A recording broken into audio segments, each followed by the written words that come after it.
ขอสัพพมงคลจงเกิดแก่ท่านทั้งหลายความจริง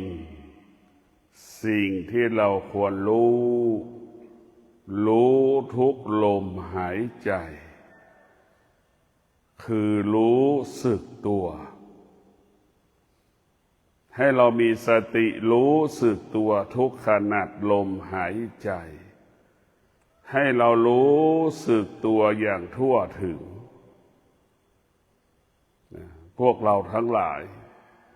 ให้เรามีสติสัมปชัญญะให้เรารู้สึกตัวอย่างทั่วถึงพร้อมเท้าขวาย่างรู้สามารถกำหนดรู้ได้เท้าซ้ายย่างรู้นี่แหละสิ่งที่เราควรรู้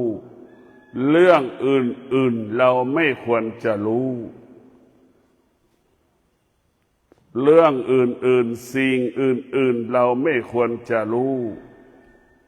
เมื่อเรารู้เรื่องอื่นสิ่งอื่นแล้วเราก็จะหลงทางหลงผิดเข้าใจผิดพวกเราทั้งหลายเรามีสติสัมปชัญญะรู้สึกตัวรู้สึกตัวอย่างทั่วถึงพร้อมมือขวาจับวัตถุสิ่งของใดๆก็รู้มือซ้ายจับวัตถุสิ่งของใดๆก็รู้เราจะเอามือขวาเอาวัตถุสิ่งของมือขวาวางเราก็รู้มือซ้ายจับวัตถุสิ่งของใดๆเราก็รู้คำว่ารู้นี่แหละพวกเราทั้งหลายสำคัญที่สุดรู้สึกตัวเมื่อเรารู้สึกตัวเราก็จะรู้อาการของกายเมื่อเรารู้สึกตัวเราก็รู้อาการของจิตเราจะเห็นจิตที่มันออกอาการสำแดงอาการร่างกายก็เช่นเดียวสำแดงอาการออกอาการพวกเราทั้งหลายจิตของเรานั่นมันสำแดงอาการตลอดเวลาไม่มีที่สิ้นสุดหาที่สิ้นสุดไม่ได้มันจึงเกิดคำว่าอยากรู้อยากเห็นอยากเป็นอยากได้อยากมีนั่นแหละคือจิตที่ไม่ได้รับการฝึกฝนมันจึงเกิดคำว่าความอยากมนุษย์ทั้งหลายไปตามความอยากไปตอบสนองความอยากความอยากกลายเป็นเพื่อนที่รักของเราความอยากนำมาซึ่งหายนะความอยากทั้งหลายนำมาซึ่งความหายนะให้กับชีวิตของเราความอยากทั้งหลายได้แก่อาหารที่เรากินตามที่เราต้องการกินตามความรู้สึกกินที่ตามความอยากมันต้องการจนถึงที่สุดการกินนำมาซึ่งโลกสารพัดโลกเรียกว่าเราเป็นโลกทั้งหลายเกิดจากการกินนำมาซึ่งโลกสารพัดโลกการกินเป็นเหตุให้เกิดโลกสารพัดโลกเพราะเราไปตามใจความอยากเราไปตอบสนองความอยากก็บังคับเราความอยากนั้นก็บังคับให้เราก็ตกอยู่ใต้อำนาจความอยากกินเห็นไหมกินนี่ก็คือทำลายเราหมดพวกเรากินโลกทั้งนั้นแต่พวกเราทั้งหลายความอยากทำให้เราไม่รู้สึกตัวความอยากทำให้เราหลงทางถ้าเรามีสติสัมปชัญญะเราจะอยู่กับความเป็นจริงสติสัมปชัญญะธรรมะพุทธเจ้าให้เราอยู่กับความเป็นจริงกินมากไปมันก็รู้ว่าไม่ดี กินน้อยไปมันก็รู้ว่ามันไม่ดี มันจะรู้พอประมาณการเรียกว่ารู้พอประมาณการเพราะฉะนั้นพวกเราทั้งหลายถ้าเรารู้สึกตัวแล้วนี่คำว่าเจริญงอกงามที่เกิดขึ้นกับชีวิตของเราถ้าเรารู้สึกตัวรู้สึกตัวรู้สึกตัวพวกเราทั้งหลายจิตมันก็งอกงามจิตมันก็บานจิตมันก็สบายจิตมันก็งอกงามยิ่งขึ้นไปเนี่ยพวกเราทั้งหลายพิจารณาดูว่าให้เรามีสติสัมปชัญญะให้เรารู้สึกตัวก็คือรู้อาการของกายว่ามันเกิดความเสื่อมกายของเรามันเกิดความเสื่อมความเสื่อมก็คือความแก่ความแก่ก็คือความเจ็บความเจ็บก็คือความตายมันมีขั้นมีตอนของมันดังพวกเราทั้งหลายเราเกิดมาเพื่อแก่เราไม่ได้เกิดมาเพื่อสิ่งอื่นๆเนี่ยเราเกิดมาเพื่อแก่เพื่อเจ็บเพื่อตายสุดท้ายมันอยู่ตรงนี้หมดเกิดมาเพื่อแก่เพื่อเจ็บเพื่อตายจะมีกี่คนคิดได้เช่นนี้ส่วนมากมนุษย์ไม่ได้ฝึกฝนจิตไม่ได้อบรมจิตจิตมันเป็นผู้ไม่รู้เมื่อมันเป็นผู้ไม่รู้มันก็คิดไม่ได้ไม่สามารถเข้าถึงความจริงไม่รู้ความจริงความจริงความจริงของชีวิตก็คือให้เรารู้สึกตัวนี่แหละถ้าเรารู้สึกตัวกายของเราก็สะอาดจิตเราก็หมดจดผ่องใสใจเราก็เบิกบานสร้างสรรค์ใดๆก็ง่ายทำการใดก็สะดวกทำการใดก็สำเร็จผลพวกเราทั้งหลายเมื่อเรารู้สึกตัวนี่มันง่ายส่วนมากเราไม่รู้สึกตัวเราไม่รู้สึกตัวเมื่อเราไม่รู้สึกตัวทำการใดๆก็ยากทำการใดๆก็ไม่ประสบความสำเร็จสิ่งที่ง่ายก็กลายเป็นสิ่งที่ยากเพราะเราไม่รู้สึกตัวก็คือการขาดสติในพวกเราทั้งหลายเมื่อเราขาดสติสัมปชัญญะแล้วเราก็จะขาดความรู้สึกไม่ได้สนใจว่ากายมันจะเป็นแบบไหนจิตมันจะเป็นแบบไหนเพราะเราไม่รู้สึกตัวเมื่อเราไม่รู้สึกตัวเราก็หลงผิดมาตลอดดังคนที่ขาดสติสัมปชัญญะชีวิตจะผิดพลาดชีวิตจะประสบปัญหาสารพัดปัญหาเราขาดสติสัมปชัญญะก็เป็นผู้ประมาทผู้ที่ขาดสติสัมปชัญญะเป็นผู้ประมาทในการดำเนินชีวิตก็ผิดพลาดเช่นเราแต่งงานเราก็ไปหลงภรรยาเราก็ตั้งใจภรรยาจะอยู่กับภรรยาเรา100%อย่างไรเราก็หวังเอาชีวิตไปผูกกับภรรยานะมาวันหนึ่งเรากับภรรยาอยู่ร่วมกันไม่ได้นะร่วมกันไม่ได้บ้านก็สร้างในที่เขาของทุกอย่างก็อยู่ในบ้านของเขาอยู่ในเขตของเขาเห็นไหมเวลาเลิกกันแล้วไม่สามารถเอาอะไรมาได้สิ่งที่เอามาได้คือเสียใจออกจากบ้านเสียใจทุกข์ใจออกจากบ้านทุกข์ใจนั่นแหละอยู่กับความทุกข์นั่นแหละนี่แหละเราขาดสติสัมปชัญญะเราก็อยู่กับความทุกข์ออกจากความทุกข์ไม่ได้ออกจากความทุกข์ไม่ได้พวกเราทั้งหลาย สติสัมปชัญญะเนี่ยเป็นความจริงที่เราต้องรู้ตลอดเวลาทุกลมหายใจให้เรารู้สึกตัวพระสงฆ์ทุกรูปสามเณรทุกรูปแม่ชีทุกรูปถ้าเรามีสติสัมปชัญญะแล้วเราจะรักษา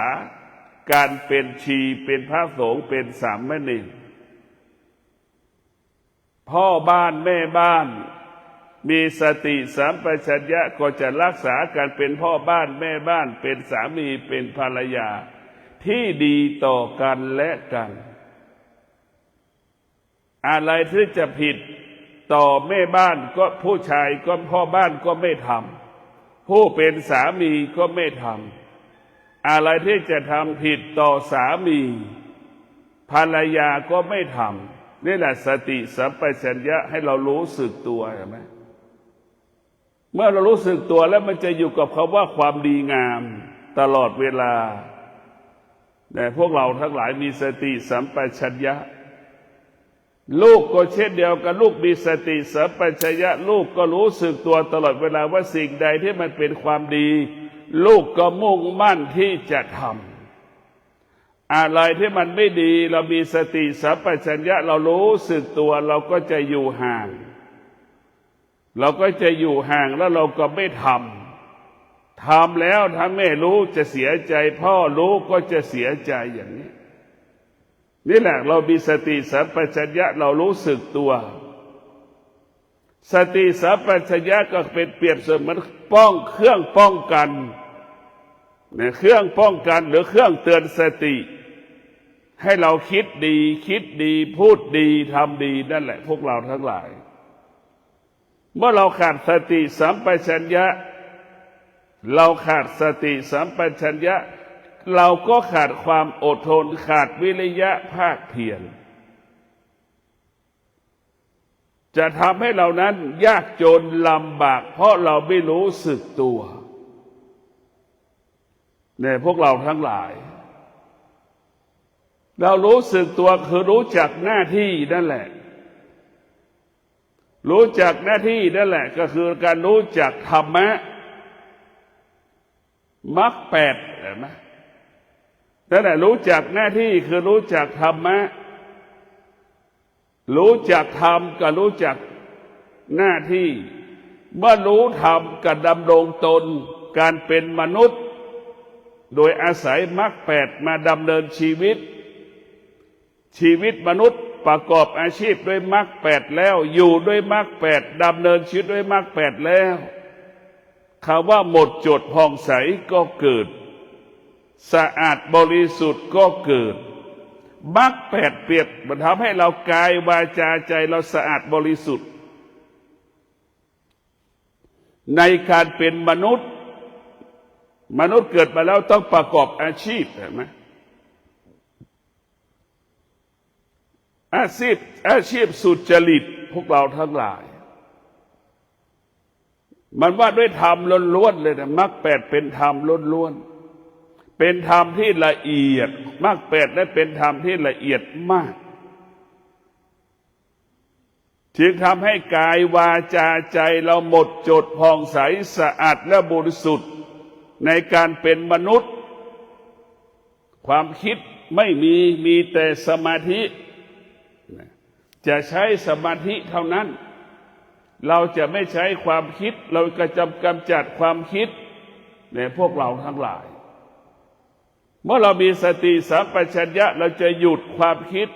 เราจะละความคิดนี่แหละพาให้เราหลงความคิดเปรียบเสมือนเชื้อโรคความคิดเปรียบเสมือนเชื้อโรคพวกเราทั้งหลายสติสัมปชัญญะเปรียบเสมือนวัคซีนหยุดยั้งเชื้อโรคในพวกเราทั้งหลายเมื่อเรามีสติสัมปชัญญะแล้วเราจะรู้สึกตัว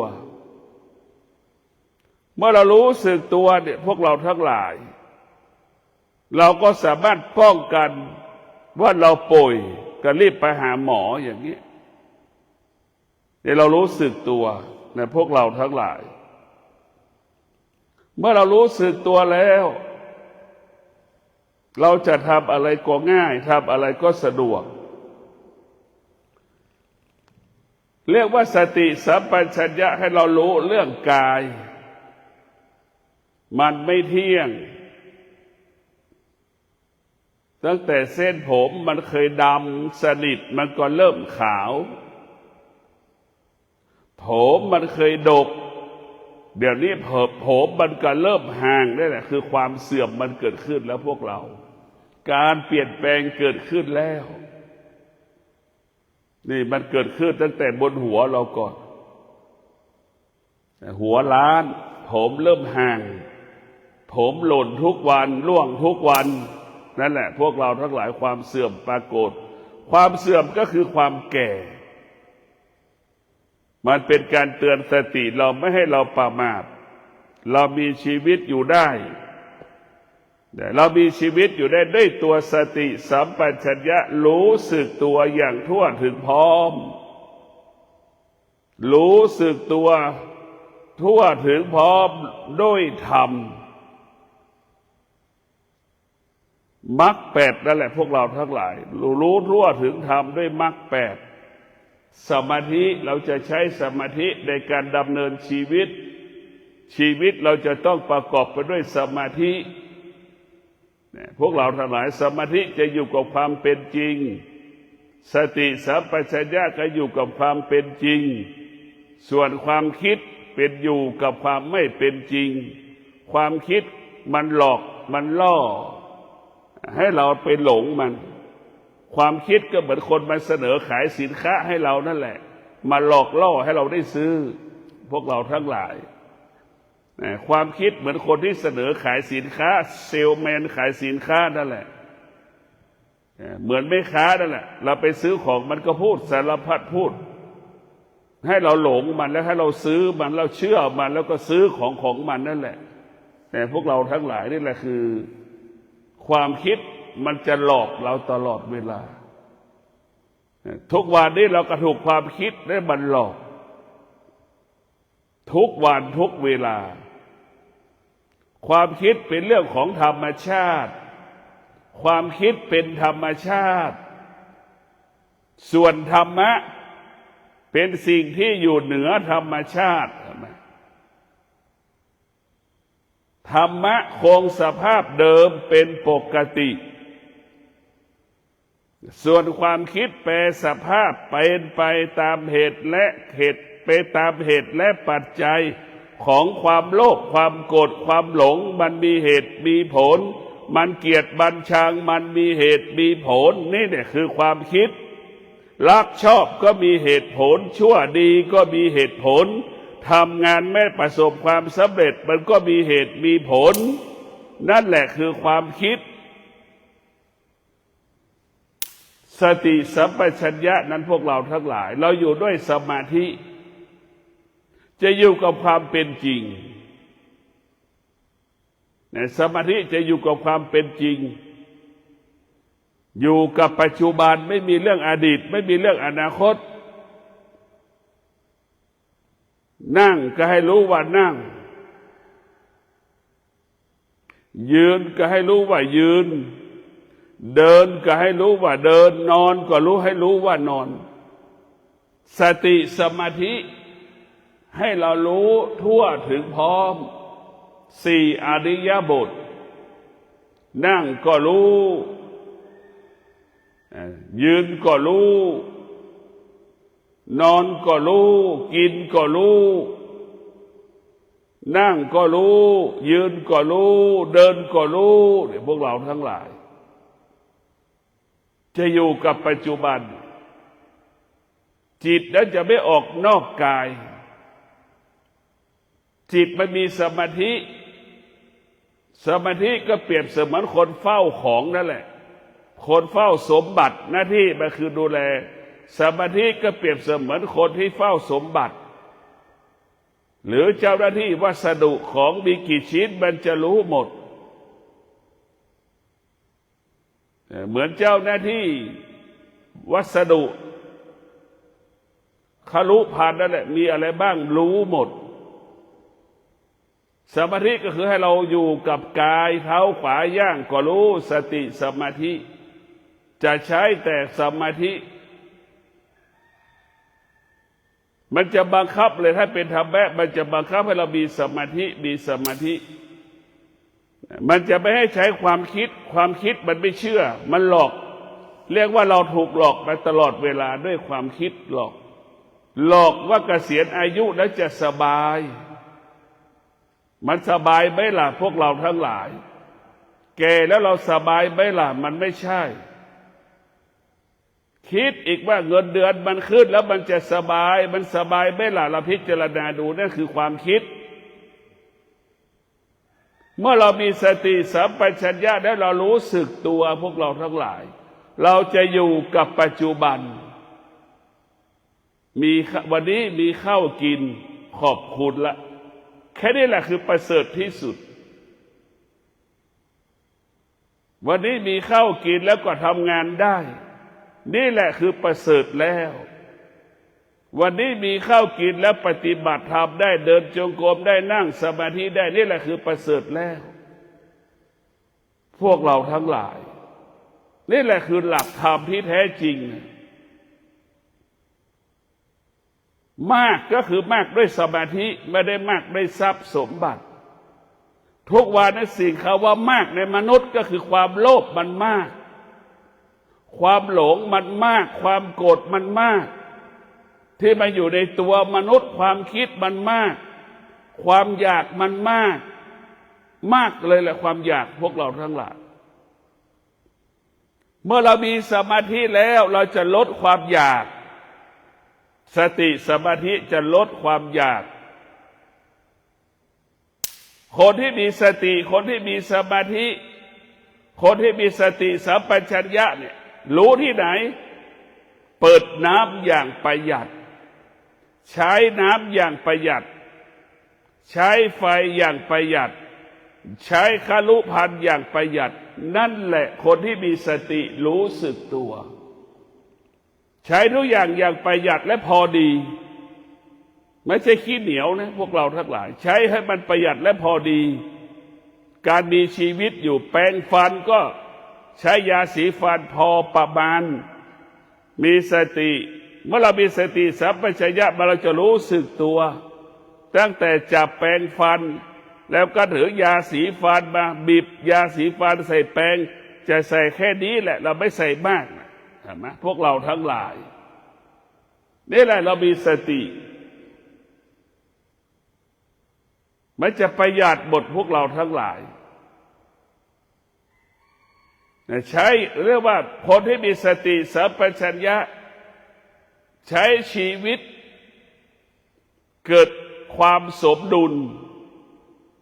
ใช้ร่างกายให้เกิดความสมดุลเราจะใช้ร่างกายเราสมดุลคนที่มีสติสัมปชัญญะแล้วพวกเราทั้งหลายมันว่าด้วยเรื่องการจัดการชีวิตทั้งสิ้นชีวิตมันบอกแล้วต้องอาศัยธรรมชีวิตต้องอาศัยธรรมะเท่านั้นก็คืออาศัยสติสมาธิอาศัยสติสัมปชัญญะอาศัยสติปัญญาเท่านั้นหล่อเลี้ยงร่างกายใช้สติสมาธิใช้สติปัญญาเท่านั้นอบรมจิตให้จิตเป็นผู้รู้อบรมจิตให้จิตเป็นผู้รู้ให้จิตเป็นผู้รู้เมื่อจิตเป็นผู้รู้จิตนั้นก็จะหยุดความอยากได้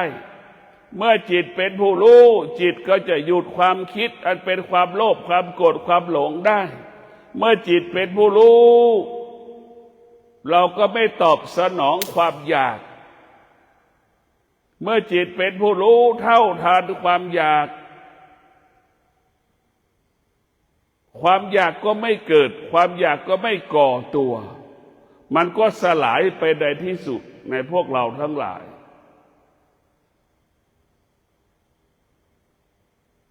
เราต้องมีสติรู้เท่าทันความอยากอันเป็นกิเลสตัณหาราคะความโลภความโกรธความหลง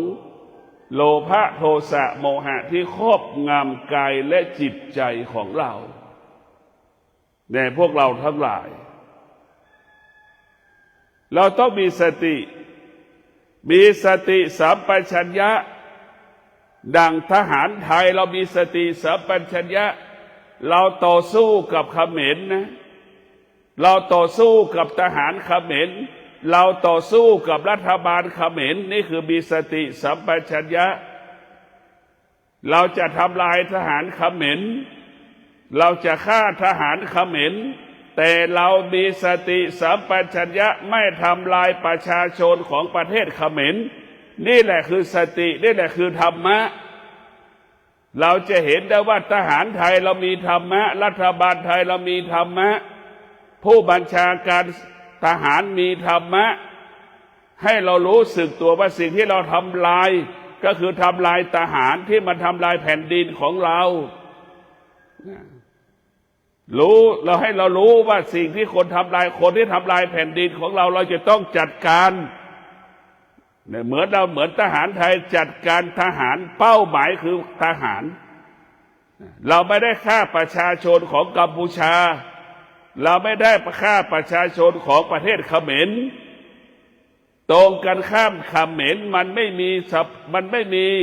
สติสัมปชัญญะมันมีแต่ความอยากมันมีแต่ความโลภความโกรธความหลงครอบงำจิตใจ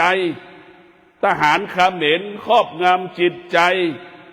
ประเทศเขมรผู้นำประเทศเขมรฮุนเซนเห็นไหม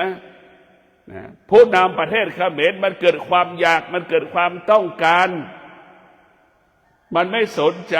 เป้าหมายมันคือมันจะเราทหารรัฐบาลเขมรกับรัฐบาลไทยหรือทหารเขมรกับทหารไทยเป็นคู่กรณีกันแต่ทหารเขมรมันไม่มีธรรมะมันมีแต่ความโลภความอยากได้แผ่นดินของเรา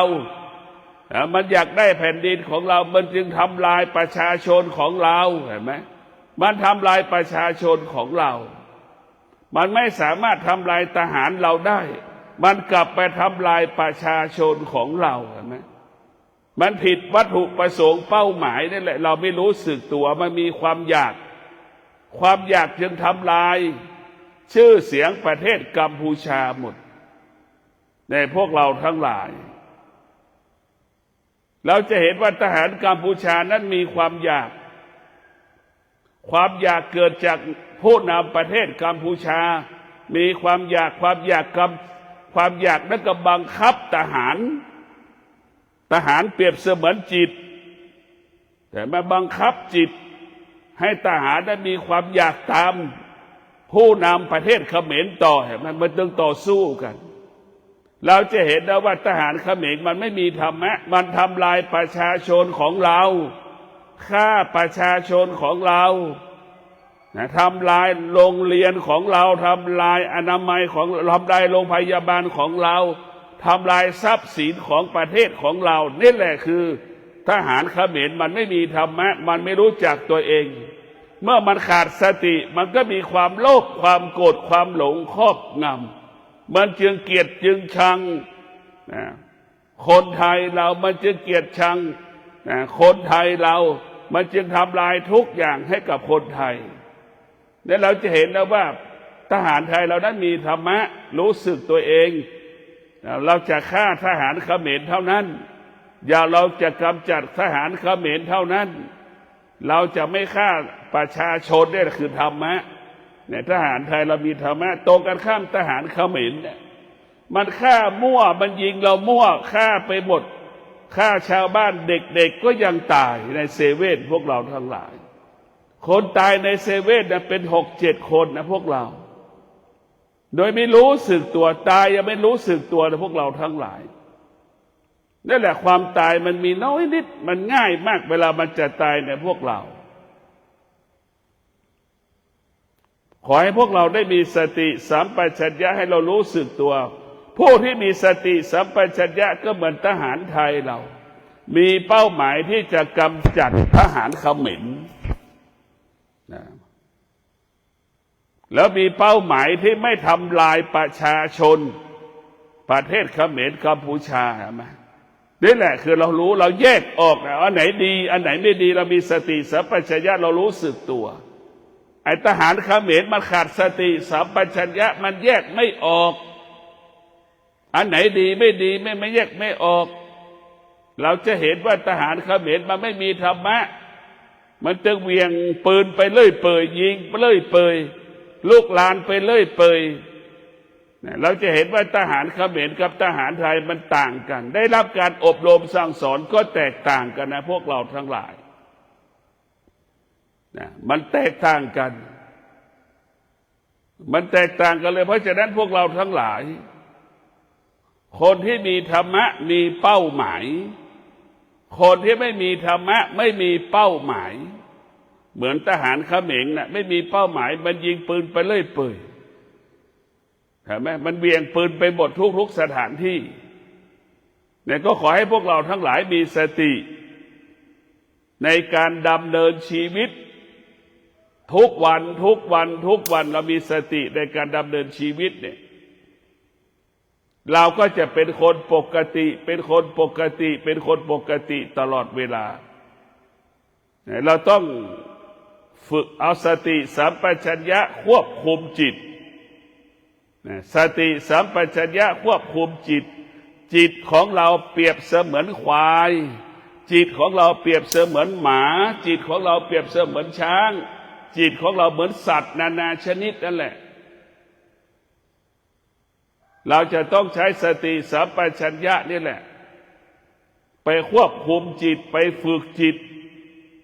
ถ้าจิตมันมีตัวตนเราจะต้องฝึกช้างให้เป็นช้างแสนรู้จิตถ้ามีตัวตนเรามีตัวตนเปรียบเสมือนหมาเราต้องไปฝึกหมาให้เหมือนหมาแสนรู้หมาเคนายโดมตึกสตงถล่มนั่นแหละแต่เราฝึกจิตมีตัวตนก็เหมือนงัวเราก็ฝึกจิตให้งัวเทียมล้อเทียมเกวียนไถนานั่นแหละเราฝึกจิตพวกเราทั้งหลายถ้าเราไม่ได้ฝึกจิตมันก็เหมือนสัตว์นานาชนิดอยู่ในป่าทุ่งใหญ่นาเลสวนอย่างนี้พวกเราทั้งหลายได้ยินใบไม้ก่อนร่วงลงก็ตกใจทุกมันหวั่นไหวตลอดเวลาในสัตว์ที่อยู่ในป่าคนที่ไม่ได้ฝึกจิตหวั่นไหวตลอดเวลาคนที่ฝึกจิตมั่นคงตลอดเวลาคนที่ฝึกจิตมันเป็นจิตผู้รู้มันรู้ว่าสิ่งที่เรารู้มันไม่เที่ยงเนี่ยมันจะรู้อย่างนี้ว่ามันไม่เที่ยงมันจะไม่ตอบสนองสิ่งที่มันรู้เนี่ยมันจะไม่ตกอยู่ใต้อำนาจสิ่งที่มันรู้มันจะไม่ยึดติดสิ่งที่มันรู้เนี่ยพวกเราทั้งหลายมันจะไม่ยึดติดสิ่งที่มันรู้เราต้องพิจารณาแบบนี้อย่างนี้สติมันจะสำคัญสติสัมปชัญญะให้เราอยู่กับความดีกายก็ทำดีด้วยกายทำความดีด้วยใจเรียกว่าทำดีด้วยกายวาจาใจทุกลมหายใจเอาปากของเรานี่แหละพูดเรื่องความดีให้คนอื่นได้ฟังใจของเราระลึกถึงพระธรรมตลอดเวลาพระธรรมนี่เป็นที่พึ่งของเราพระธรรมเป็นที่พึ่งของเราตนแลเป็นที่พึ่งแห่งตนแลเป็นที่พึ่งแห่งตนนี่แหละคือพระธรรมให้จิตเราระลึกถึงตลอดเวลาว่าอดทนชนะสำเร็จอดทนชนะสำเร็จให้เราระลึกสิ่งเหล่านี้แหละธรรมะของพระพุทธเจ้าให้จิตเราระลึกถึงธรรมะใจเราจะระลึกธรรมะตลอดเวลาว่าอดทนชนะสำเร็จเราจะแก้ไขปัญหาได้เราจะพัฒนาสำเร็จแก้ปัญหาสำเร็จได้เราจะต้องอาศัยวิริยะภาคเพียรให้เราระลึกสิ่งเหล่านี้จะแก้ปัญหาสำเร็จได้เพราะวิริยะภาคเพียรเราจะพัฒนาสิ่งที่เราต้องการพัฒนาสำเร็จได้เพราะสตินี่แหละพวกเราต้องอาศัยวิริยะภาคเพียรนี่แหละจะแก้ปัญหาและพัฒนาวิริยะภาคเพียรนี่แหละเป็นตัวให้เรานั้นเกิดความจริงรู้ความจริงนี่แหละธรรมะจะให้เราเลิกถึงความจริงตลอดเวลาถ้าเราอดทนเราก็ชนะถ้าเราไม่อดทนเราก็พ่ายแพ้ถ้ามีสติมันก็จะอดทน เราขาดสติมันจะไม่อดทนเรามีสติมันก็มีวิริยะภาคเพียรพอเราขาดสติมันก็อ่อนแอหวั่นไหวเนี่ยให้มันจะรู้อย่างนี้แหละพวกเรารู้ทั้งสองด้านรู้ที่เป็นบวกรู้ที่เป็นลบรู้สิ่งที่ทำลายรู้สิ่งที่สร้างสรรค์ธรรมะจะเราเห็นสองด้านเนี่ยพวกเราทั้งหลายผู้ที่มีสติและบรรลุเป้าหมายผู้ที่มีสติบรรลุเป้าหมายมีเป้าหมายและก็บรรลุเป้าหมายดังพระอรหันต์ทุกรูปดังพระอรหันต์ทุกรูปมีสติที่จะบำเพ็ญเพียรปัจจุบันเพื่อบรรลุเป้าหมายคือการได้บรรลุธรรมเป็นพระอรหันต์นี่แหละคือเรามีสติอยู่กับปัจจุบันพวกเราทั้งหลายให้เรารู้จักหน้าที่ตนเอง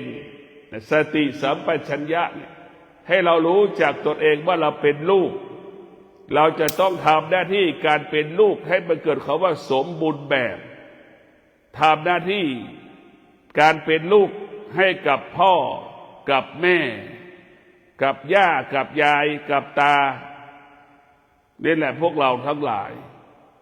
เราจะเมื่อเรารู้สึกตัวเราทำหน้าที่ได้ดีทำหน้าที่แล้วพ่อแม่ปู่ย่าตายายนั้นมีความสุขดังลูก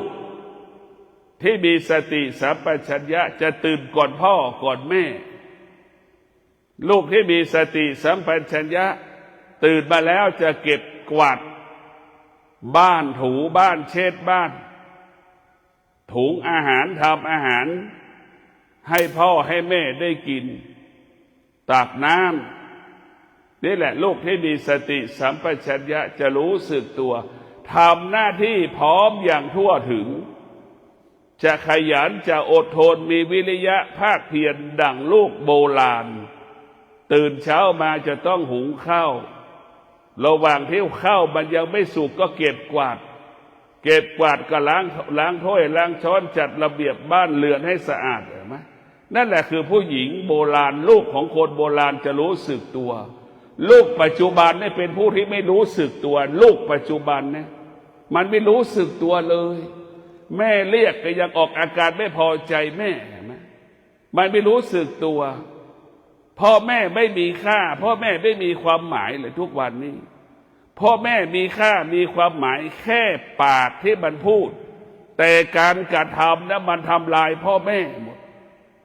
การแสดงออกมันทำลายถึงพ่อแม่พฤติกรรมมันทำลายพ่อแม่รักลูกแต่ปากแม่ก็เหมือนกันรักลูกแต่ปากลูกก็เช่นเดียวกันรักแม่แต่ปากทำไมแม่รักลูกแต่ปากแม่ทำให้ลูกทุกอย่างนั่นแหละคือรักลูกแต่ปากลูกจะเข้มแข็งได้อย่างไรแม่รับภาระทุกอย่างในใจแม่อยากให้แม่แล้วก็อยากให้ลูกทำได้ทุกอย่างแต่แม่กลับเป็นลูกจ้างของลูกครับนี่แหละแม่ที่ขาดสติสัมปชัญญะก็เป็นเช่นนี้แม่ที่ขาดสติสัมปชัญญะแม่ก็กลายเป็นลูกจ้างของลูกไม่รู้จักตนเองลูกอายุ30-40แม่ยังเป็นลูกจ้างของลูกยังทำทุกอย่างให้กับลูกกวาดบ้านถูบ้านล้างถ้วยล้างช้อนซักเสื้อผ้านี่แหละแม่ที่ขาดสติสัมปชัญญะไม่รู้จักตนเองการที่เราซักเสื้อซักผ้าไม่ใช่ว่าเราดีใจเราทุกข์ใจลูกทำไมทำไม่ได้อย่างเงี้ยพวกเราทั้งหลาย